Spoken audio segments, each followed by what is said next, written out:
Hey guys, I am back. सच कहो तो यार मैं इस वीडियो में बहुत कुछ बोलना चाहता हूँ, लेकिन फिलहाल तो इस वीडियो को शुरू करते हैं क्योंकि मैं जानता हूँ कि आप लोगों में से कुछ लोग ऐसे होंगे जिन्होंने अभी तक इस मानवा का एक्सप्लेनेशन को नहीं देखा है। मैंने इस वीडियो को सिर्फ उन्हीं के लिए बनाया है जिन्होंने अभी तक इस चैप्टर को नहीं देखा है, और अगर आपने इस चैप्टर को पहले ही देख लिया है तो आप इसे स्किप कर सकते हो। मुझे लग रहा है कि मैं वीडियो को शुरू करने के नाम पे कुछ ज्यादा ही बोल रहा हूँ, सो वीडियो को शुरू करते हैं। बाकी बातें वीडियो के एंड में करेंगे। पिछले एपिसोड में हम लोगों ने देखा था कि एरी मिनचुल से रामन बनाने के लिए पूछती है और मिनचुल उसे पूरी तरीके से इग्नोर कर देता है, जिससे एरी गुस्से में आके उसके कंधे पे चढ़ के उसके नाक को खींचते हुए कहती है, हे मिनचुल, तुम परवर्ट, अपने फोन को नीचे रखो और मेरी बातों को सुनो। और मिनचुल परेशान होते हुए सोचती है एरी उससे समय के साथ साथ कितना परेशान करने लगी है। अगर ये हेसु होती तो सब कुछ कितना आसान होता। लेकिन अंत में मिनचुल हार मान लेता है और पानी गर्म करने लगता है और एरी हंसते हुए कहती है, मुझे पता था तुम हार मान लोगे, और कहती है उसमें एग भी डाल दो। और मिनचुल रिप्लाई देता है, हाँ हाँ मैं समझ गया, इसीलिए जाओ और इंतजार करो। फिर मिनचुल नूडल्स के पैकेट को ओपन करता है और उसे याद आता है जब उसने पहली बार किसी के लिए रामेन बनाया था।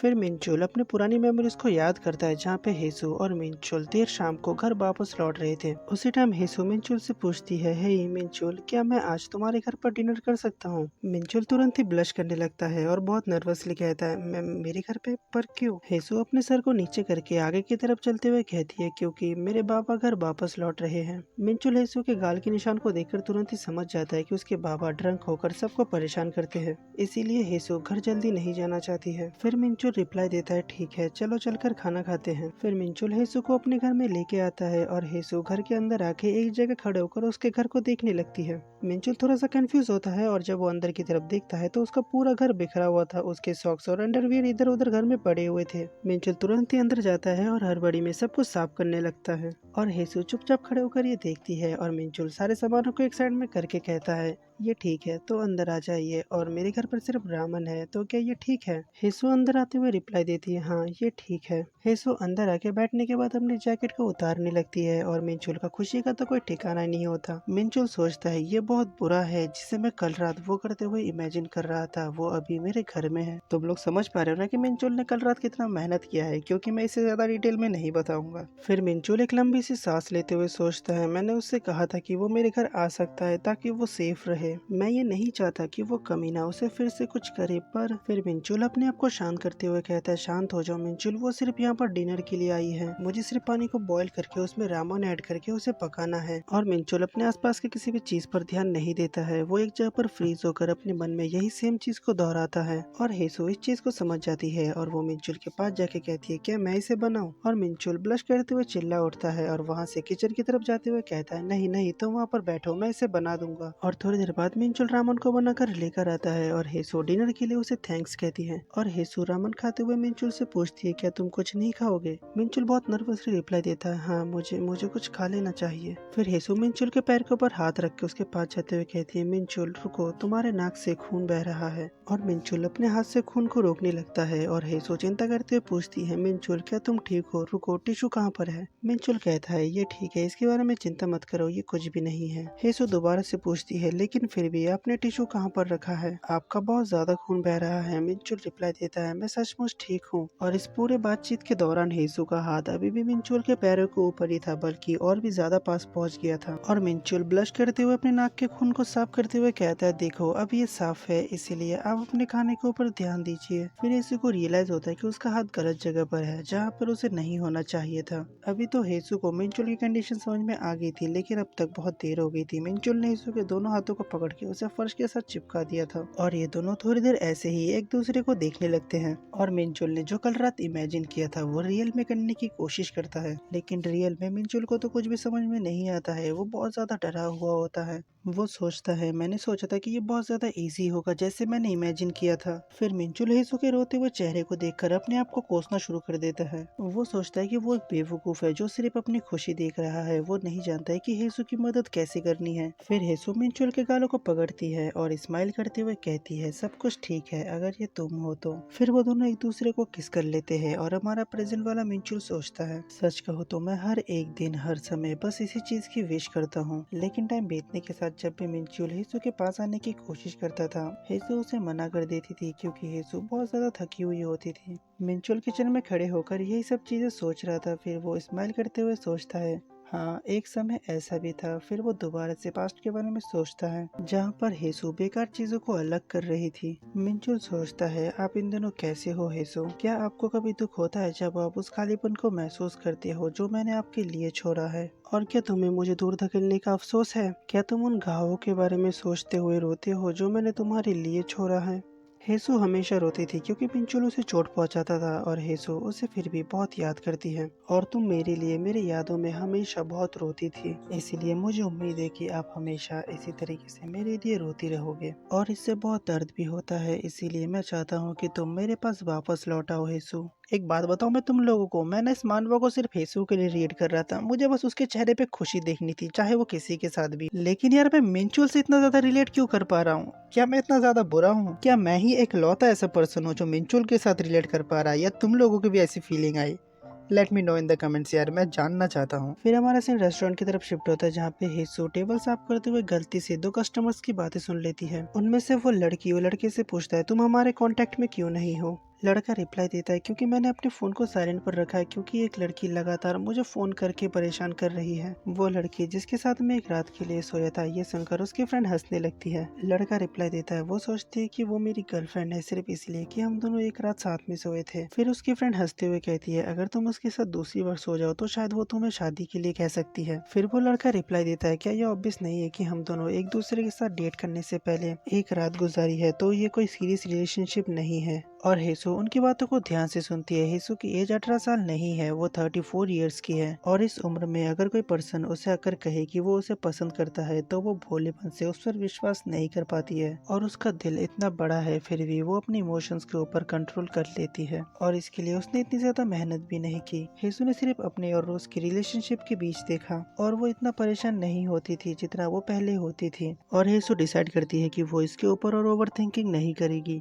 रिलेशनशिप ये बहुत गर्म हो सकता है और बहुत भयंकर रूप से जल सकता है, लेकिन ये बहुत जल्दी ठंडा हो जाएगा और वार्म हो जाएगा। और एक कोल्ड इंडिफरेंट फेमिलियरिटी, लव का एंड हमेशा ऐसा ही होता है। और हेसु अभी भी टेबल को क्लीन करते हुए सोचती है, शायद वो इससे बहुत जल्दी ही थक जाएगा। वो एक इनसिग्निफिकेंट वुमन थी और एक बार उसने उसे पकड़ लिया, वो पर्सन जिसे वो बहुत ज्यादा पसंद करती थी उसे अपने आप ही रियलाइज हो जाएगा। और लोगों में अक्सर ही ये गलतफहमी होती है कि जिसे प्यार मिलता है वही इस दुनिया का विनर है, लेकिन हम दोनों के प्यार में विनर तुम हो। इसीलिए आपके जाने से जो खालीपन आया है, मुझे नहीं पता है कि उसे फिर से कैसे भरा जाए। इसीलिए मैंने हर एक चीज को अपने अंदर ही दबा लिया, तुम्हारा ठंडा हंसी, तुम्हारा अपमान और तुम्हारा बदलता हुआ बर्ताव, क्योंकि अगर मैं ऐसा नहीं करता तो मुझे ऐसा लगता कि ये हमारा सचमुच अंत है। फिर हमें हेसु को दिखाया जाता है जहाँ पे हेसु किसी को तो देख के बहुत हैरान थी, और जब हमें बाहर दिखाया जाता है तो वहाँ रोज होता है जो इशारों से हेसु को कह रहा था कि अपना फोन चेक करो। फिर हेसु अपने फोन को चेक करता है और रोज मैसेज सेंड करता है, आपका शरीर अभी कैसा है? हेसु एक नॉर्मल से रिप्लाई करती है, ये ठीक है। अब वो ये थोड़ी बताने वाली है कि कल रात उसने जो भी उसके साथ किया उसकी वजह से उसके पूरे शरीर में दर्द हो रहा है। और हमारा रोज अपने फोन को रख के स्माइल करते हुए हेसु को देखता है और धीरे धीरे से कहता है,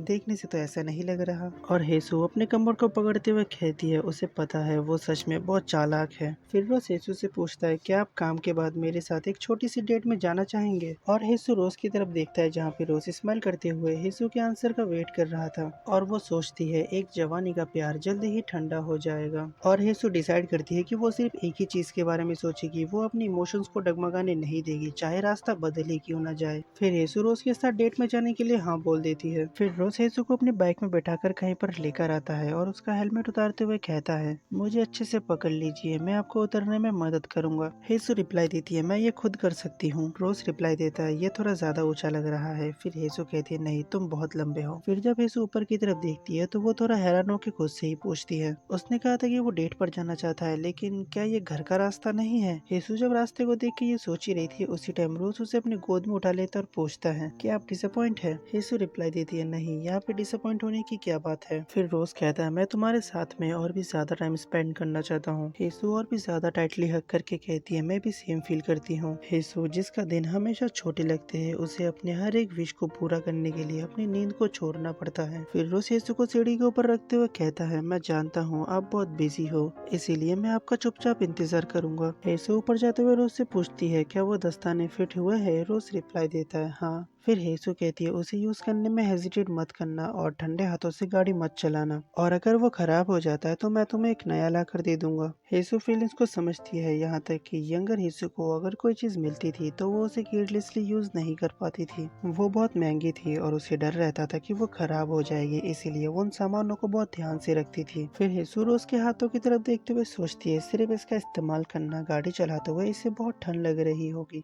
ये कहते हुए हेसु रोज के हाथों को पकड़ लेता है और उनके बीच में एक ऑकवर्ड सा सीन बन जाता है और हेसु नर्वस होते हुए कहती है मैंने ऐसा इसीलिए किया क्योंकि आप बहुत ठंडे लग रहे थे। आज बहुत ठंडी है ना, और हवा भी तेज है। अगर आपको अच्छा नहीं लग रहा है तो मैं छोड़ सकता हूँ। और रोज स्माइल करते हुए कहता है हाँ ये कितना गर्म है। और हेसु दूसरी साइड देख के ब्लश करते हुए सोचती है आमतौर पर अगर आप साथ में सोने की बात करते हैं तो क्या फिजिकल टच जाना पहचाना नहीं लगता है। मैंने कभी भी इसके बारे में ज्यादा नहीं सोचा है, लेकिन सिर्फ हाथ पकड़ने से मैं इतना सेल्फ कॉन्शियस क्यों हो जाता हूँ, और उसके बड़े गर्म शरीर की गर्मी से मुझे ऐसा महसूस होता है जैसे मेरी नसें मेरी उंगलियों की नोक पे उलझी हुई है। और हेसु ये सब सोचते हुए घर तक पहुँच गए थे और वो शर्माते हुए कहती है हम ऑलमोस्ट यहाँ तक पहुँच गए हैं। फिर रोज हेसु के हाथ को छोड़ देता है और हेसु कहती है मैं एक बात को साफ कर देता हूँ, अगर तुम गलत समझ रहे हो तो हम कोई सीरियस रिलेशनशिप में नहीं है, आप जानते हो है ना। रोज रिप्लाई देता है नहीं मुझे नहीं पता। फिर हेसु कहती है आपने ही कहा था अगर मेरा दिल तैयार नहीं है तो मैं आपका शरीर का यूज कर सकता हूँ, तो हमारा रिलेशनशिप यहीं तक है। अब इस बात को सुनने के बाद रोज थोड़ा डिसअपॉइंट हो जाता है। फिर वो हेसु से कहता है वेल ठीक है।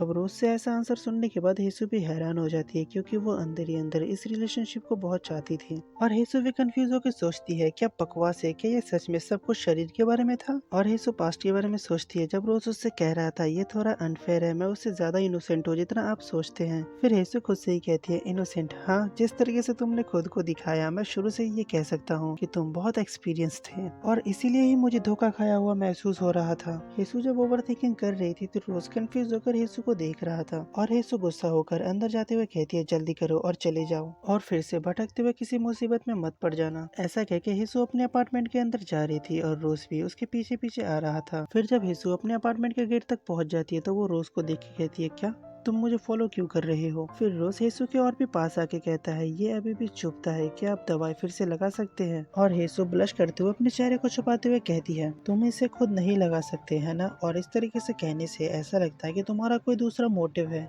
फिर रोज अपने हाथ को वॉल के ऊपर रख देता है जिससे हेसु वॉल और रोज के बीच में फंस जाती है। फिर रोज कहता है हाँ तुम सही हो, क्योंकि ये सिर्फ एक फिजिकल रिलेशनशिप है तो मैं सोच रहा हूँ कुछ मजेदार ट्राई किया जाए। और रोज धीरे धीरे हेसु के करीब आने लगता है। फिर हेसु कहती है मैं तुम्हें डांटूंगा, क्या तुम्हें पता नहीं है कि बड़े बहुत डरावने होते हैं। फिर रोज हेसु को गले लगाते हुए कहती है ठीक है, इसके बजाय मुझे सिर्फ एक बार गले लगा लीजिए मेरे यहाँ से जाने से पहले। और हेसु जो रोज के इस बिहेवियर से थोड़ी कंफ्यूज थी वो सोचती है इससे गुदगुदी हो रही है, उसके ठंडे और मुलायम बाल, उसमें से कितनी अच्छी खुशबू आ रही है। फिर रोज धीरे से हेसु के नेक के ऊपर बाइट कर लेता है। भाई यार इस बंदे को पता है कि हेसु को कैसे सेड्यूस करना है। फिर रोज धीरे धीरे हेसु को किस करने के लिए आगे बढ़ता है। फिर पता नहीं अचानक कि क्या होता है, रोज वहीं पर रुक जाता है और रोज के अचानक रुक जाने से हेसु भी कंफ्यूज होती है। फिर रोज कहता है तो फिर मैं अब चलता हूँ, कल मिलते हैं। और बेचारी हेसु जिसे अभी भी कुछ भी समझ में नहीं आ रहा था यार ये कैसा बंदा है यार जो हेसु के अरमानों को जगाने के बाद चुपचाप यहाँ से खिसक रहा है। फिर हेसु को होश आता है और वो शर्माते हुए कहती है ठीक है कल मिलते हैं। ऐसा कह के वो घर के अंदर जाकर गेट को बंद कर देती है और हेसु शर्माते हुए अपने गालों के ऊपर हाथ रख के खुद से ही कहती है मैंने लगभग लापरवाही से उसे घर के अंदर आने के लिए कह ही दिया था, और आखिर ये मेरे साथ क्या हो रहा है। मैं कसम खाता हूँ मैं पहले ऐसे बिल्कुल भी नहीं था। फिर हमारा सीन शिफ्ट होता है और हमें रोज के फादर का ऑफिस का सीन दिखाया जाता है जहाँ पे टेबल के ऊपर लीजे के डॉक्यूमेंट्स रखे हुए थे और हमेशा की तरह वो विंडो से बाहर देखते हुए कहते हैं मुझे उसे देखे हुए काफी समय हो गया है। लीजे रिप्लाई देता है मैं अभी उसे कांटेक्ट करता हूँ, लेकिन चेयरमैन उसे रोक देता है और कहता है मैं इसे खुद ही कर लूंगा। अब देखो मुझे कोई भी क्लू नहीं है कि चेयरमैन किसको इतना याद कर रहा है। अब मेरे दिमाग में सिर्फ दो ही पर्सन का नाम है, या तो रोज या फिर रोज का भाई, या फिर हमें कोई नया चेहरा भी देखने को मिल सकता है, क्योंकि मैं भी इस चैप्टर को तुम्हारे साथ ही पढ़ रहा हूँ। सो देखते हैं क्या होता है आगे। फिर हमारा सीन शिफ्ट होता है, हमें रोज के अपार्टमेंट का सीन दिखाया जाता है जहाँ पे रोज उस टेडी बेयर के साथ खेल रहा था और उसने हेसु के दिए हुए ग्लव्स भी उसे पहनाए थे। और लीजे अपने आप से ही कहता है मुझे सच में नहीं पता कि वो अच्छा महसूस कर रहा है या बुरा, गुस्सा है या बस परेशान है। और सच में यंग मास्टर की देखभाल करना बहुत मुश्किल है। और वो अपने मन में ही कहता है हीटर चालू क्यों नहीं है, क्या वो खुद को जमा कर मारने की कोशिश कर रहा है। फिर लीजे लीजे रोज से पूछ ही लेता है कि आप किसी प्रकार के रिचुअल को फॉलो कर रहे हो जिससे आपको सर्दी लग जाए। रोज स्माइल करते हुए रिप्लाई देता है, हाँ मुझे उम्मीद है कि ये सर्दी हो। फिर लीजे दोबारा पूछता है, क्या मार खाना आपके लिए काफी नहीं था और आपके उस महंगे चेहरे के ऊपर खरोचे हैं और आप फिर भी ग्रेटफुल होने के बजाय नाराज हो रहे हैं। फिर रोज उस स्टडी को देखते हुए रिप्लाई देता है, हाँ मैंने उसे अपना प्यार दिया और ये मेरा पहली बार था। हाँ मैं जानता हूँ कि आप लोग समझ गए होंगे कि रोज किस बारे में बात कर रहा है, तो मुझे और ज्यादा एक्सप्लेन करने की जरूरत नहीं है ना। फिर रोज लीजे से कहता है, मैंने उसे सब कुछ दे दिया लेकिन ये काफी नहीं था। फिर लीजे अपना मुंह दूसरी तरफ घुमाते हुए कहता है, शायद आप उसके टाइप के नहीं हो और अगर उसके पुराने पति को देखे तो वो आपसे काफी ज्यादा अलग है। और बहुत ज्यादा दुखी मत होइए, लाइफ कोई बोर्ड गेम नहीं है। अगर सब कुछ आपके हिसाब से ही हो तो लाइफ बोरिंग हो जाएगा और कभी कभी आपका यूज किया जाता है और एक किनारे पे फेंक दिया जाता है, ये ऐसा ही है। और उसकी बातों को सुन के रोज थोड़ा सीरियस हो जाता है और वो कहता है, जय कल तुम मत आना। और उसकी बातों को सुन के जे तो बहुत कंफ्यूज हो जाता है और वो पूछता है, क्या मुझे काम से निकाल दिया जा रहा है या फिर ये सिर्फ वेकेशन है। रोज अपनी जगह से उठते हुए कहता है, ये एक वेकेशन है, कल रात मैं घर नहीं आऊंगा। फिर हमारा सीन एक क्लब की तरफ शिफ्ट होता है जहाँ पे रूम के अंदर से अजीब अजीब सी आवाजें आ रही थी। बियोम तेही जो फिर से एक दूसरी लड़की के साथ अपने टाइम को स्पेंड कर रहा था, लेकिन वो अभी भी रोज के बारे में सोचना नहीं छोड़ पा रहा था। फिर वो लड़की की तरफ झुकता है और बहुत चिढ़ते हुए नजरों से उसे देखता है। बियोम तेही परेशान था क्योंकि उसका छोटा भाई उसके दिमाग से नहीं निकल रहा था, यहाँ तक कि ऐसे मोमेंट पर भी जहाँ पर वो एक लड़की के साथ अपने टाइम को स्पेंड कर रहा था। फिर तेही अचानक उस लड़की की गर्दन को पकड़ के उससे पूछता है, क्या तुम्हें पता है कि मेरा छोटा भाई अभी क्या कर रहा है। लेकिन लड़की को तो कुछ भी नहीं पता होता है कि वो कौन है और तेही किसके बारे में पूछ रहा है। बियोम तेही गुस्सा होते हुए कहता है, तुम ऐसे बहुत सारे कमीने से मिले होंगे तो शायद तुम उसे जानते होंगे। मैं तुमसे पूछ रहा हूँ कि मेरा छोटा भाई अभी क्या कर रहा है। फिर जब बियोम तेही का काम हो जाता है वो अपने पसीने से भीगे हुए बालों को पीछे की तरफ करता है। फिर वो लड़की तेही से पूछता है, आखिर वो छोटा भाई है कौन जिसके बारे में वो बार बार पूछ रहा है। तेही रिप्लाई देता है, वो तो बस एक कमीना पर्सन है और वो दूसरे रूम में चला जाता है। वो जाकर एक सोफे में बैठ जाता है जहाँ पर उसका फ्रेंड उसका वेट कर रहा था। उसके फ्रेंड उससे पूछता है, क्या तुम्हारा काम हो गया। तेही रिप्लाई देता है, हाँ, और वो उससे एक सिगरेट लेके उसे पीते हुए कहता है, ये बहुत शांत है। फिर वो अपने बॉडी को रिलैक्स करते हुए कहता है, ऐसा नहीं है कि वो सच में मर गया है या कुछ और हुआ है, लेकिन किसी को भी नहीं पता है कि वो क्या कर रहा है। मुझे नहीं पता है कि वो सिर्फ एक लो प्रोफाइल रखने में अच्छा है या क्या। फिर उसका फ्रेंड उससे पूछता है, कौन। तेही कहता है, क्या ऐसा हो सकता है कि एक पर्सन जिसके पास सभी अच्छी क्वालिटीज है वो अभी तक एक भी लड़की उसे नहीं मिल रहा है। फिर उसका फ्रेंड दोबारा उससे पूछता है कि तुम किसके बारे में बात कर रहे हो। तेही रिप्लाई देता है, मेरा छोटा भाई। वो लड़का कंफ्यूजन में सोचता है, तुम्हारा छोटा भाई। फिर उसे याद आता है और वो कहता है, क्या तुम उसकी बात कर रहे हो जहाँ पे तुम डेली एक छोटे सुंदर दिखने वाले बच्चे को मारा करते थे। तेही कहता है, मुझे उल्टी जैसा हो रहा है। वो कहता है, बच्चा आज ही घंटा, वो कमीना कम से कम तुमसे एक सर लंबा है। उसका फ्रेंड हंसते हुए कहता है, नहीं ऐसा नहीं हो सकता, झूठ बोलना बंद करो। तेही रिप्लाई देता है, ये सच है बेवकूफ।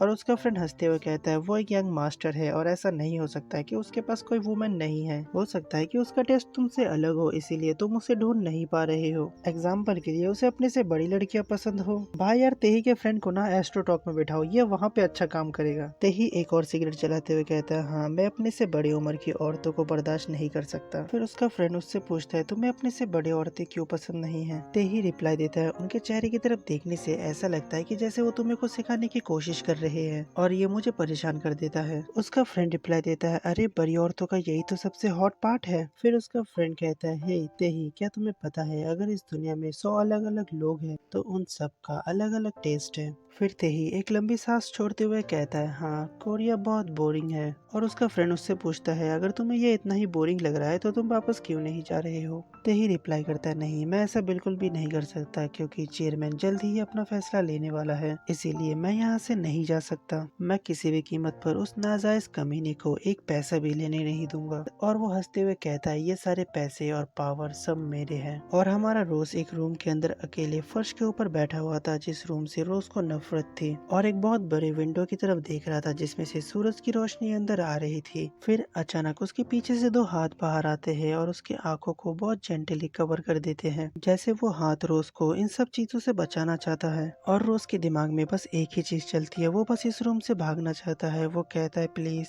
प्लीज मुझे यहाँ से जाने दो, और वो हाथ धीरे धीरे अलग होने लगते हैं। फिर अचानक से एक आवाज आती है, वो उससे कहता है अपने फीलिंग्स को कभी भी बाहर आने मत देना। और एक लड़की का हाथ रोज के गालों को टच करती है और बहुत जेंटली उसके घावों को देखने लगती है, जिससे रोज को बहुत कंफर्टेबल महसूस होता है। उसके बाद रोज अपने आंखों को खोलता है और उसका बुरा सपना गायब हो जाता है और टेडी बियर अपने सॉफ्टनेस के साथ रोज के फेस के साथ चिपका हुआ था। और रोज ने उस टेडी बियर को ग्लव्स पहनाए थे जिसे यीशु ने क्रिसमस गिफ्ट के रूप में रोज को दिया था। और रोज अपने गाल में टच करता है जहाँ पे उसके कट लगे हुए थे, और वो उस लड़की के हाथ को इमेजिन करके हंसने लगता है। और रोज उस टेडी बियर को हक करके दोबारा सोते हुए कहता है यीशु की खुशबू कितनी अच्छी है। और यीशु घर में बैठ के सोचती है मिचुअल के जाने के बाद जो खालीपन घर में रह गया वो काफी बड़ा था। ये सिर्फ खाली घर नहीं था या बिस्तर जो शरीर के गर्मी की कमी के कारण ठंडा था। और यीशु पैसों का हिसाब करते हुए सोचती है इवन दो मैं पिछले कुछ महीने से ज्यादा पैसे खर्च कर रही हूँ, लेकिन फिर भी मैंने जितना सोचा था उससे ज्यादा पैसे बच गए हैं। और आप लोग यीशु के पैरों की तरफ देख सकते हो, यीशु ने रिसेंटली एक स्लिप सॉक्स लिया है। देखो ये अब मेरे लिए नई चीज है, मुझे नहीं पता था कि सोते टाइम पहनने के लिए भी अलग मोजे आते हैं। खैर मुझे तो ये भी नहीं पता था कि सोते टाइम मोजा भी पहना जाता है, आज कुछ नया पता चला। तो चलो यीशु पे वापस आते हैं। यीशु सोचती है ये बहुत राहत की बात है, मैं कर्ज का कुछ हिस्सा ब्याज के साथ दे पाऊंगा।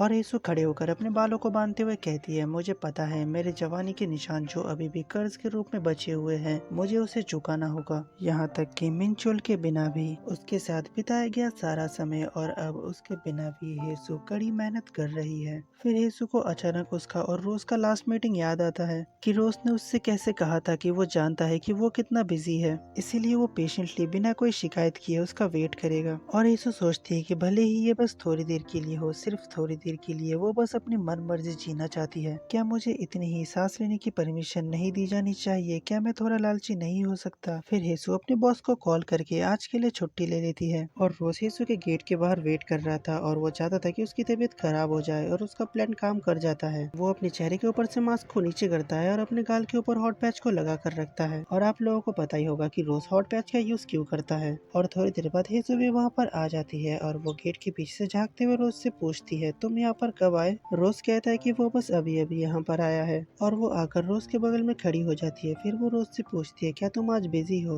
रोज रिप्लाई देता है नहीं। फिर यीशु पूछती है तो फिर क्या आप बाहर घूमना चाहते हो? और रोज यीशु से पूछता है फिर आपके काम का क्या होगा? यीशु कहती है मैंने आज काम से छुट्टी ले ली है, मुझे कुछ चीजें खरीदनी है और कुछ चीजों को चेक भी करना है। लेकिन यीशु रोज के लाल आंखों को नोटिस कर लेती है और वो पूछती है क्या तुम बीमार हो? तुम्हारा चेहरा पूरा लाल हो गया है। और रोज अपने पीछे हॉट पैच को छिपा लेता है और यीशु कहती है अगर तुम बीमार हो तो तुम्हें आराम करना चाहिए। रोज रिप्लाई देता है नहीं मैं बिल्कुल ठीक हूँ। और यीशु रोज के गालों को टच करते हुए कहती है लेकिन तुम तो बहुत गर्म लग रहे हो। और रोज हंसते हुए उसके पास जितने भी हॉट पैचेस होते हैं वो पीछे से बाहर फेंकते हुए कहता है ऐसा इसीलिए है क्योंकि मैं हेल्दी हूँ और मेरे शरीर में काफी गर्मी है। यीशु पूछती है आप बीमार होने के बारे में झूठ तो नहीं कह रहे हो है ना? रोज रिप्लाई देता है नहीं मैं बिल्कुल ठीक हूँ। फिर यीशु सोचती है मैंने उसे घूमने के लिए पूछ तो लिया, लेकिन आजकल के बच्चे जब बाहर घूमते तो वो क्या करते हैं। और यीशु याद करती है कि मिंचुल के साथ स्कूल जाते थे, स्कूल से मिंचुल के घर आते थे और कभी कभी वो दोनों एक साथ कैरियोके जाते थे। फिर वो दोनों धीरे धीरे एक साथ चलने लगते हैं। और यीशु रोज से पूछती है क्या आप कुछ करना चाहते हैं?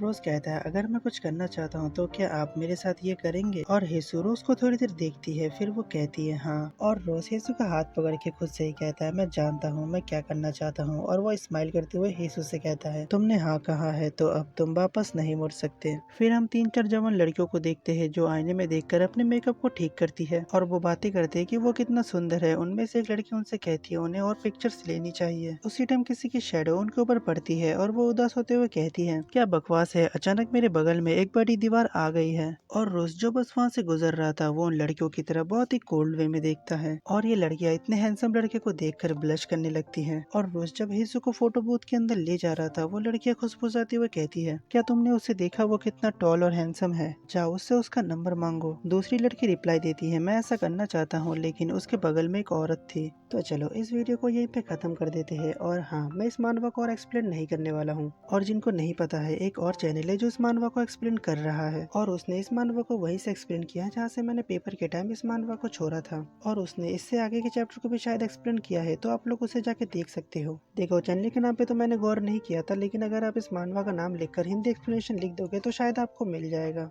और हाँ, गलती से गलत चैनल पे मत चले जाना, क्योंकि एक और चैनल है जो मेरी ही वीडियोस को वॉइस चेंज करके एक लड़की की वॉइस में अपलोड कर रहा है। आप लोगों को वहाँ कुछ नया देखने के लिए नहीं मिलेगा, आप लोगों को बस मेरी ही आवाज़ और भी गंदी सुनाई देगी। और मैं उस चैनल के ओनर से कह रहा हूँ, देखो मेरे पुराने वीडियोस तक तो ठीक है, लेकिन अगर आप मेरी नई वीडियोस को भी इसी तरीके से पोस्ट करोगे तो शायद मैं खुद को नहीं रोक पाऊंगा। तो मैं चलता हूँ, मुझे अपने गेमिंग चैनल के लिए भी एक वीडियो बनाना है। तो मिलते हैं 1-2 महीने बाद, तब तक के लिए bye bye, tata, good night and sayonara.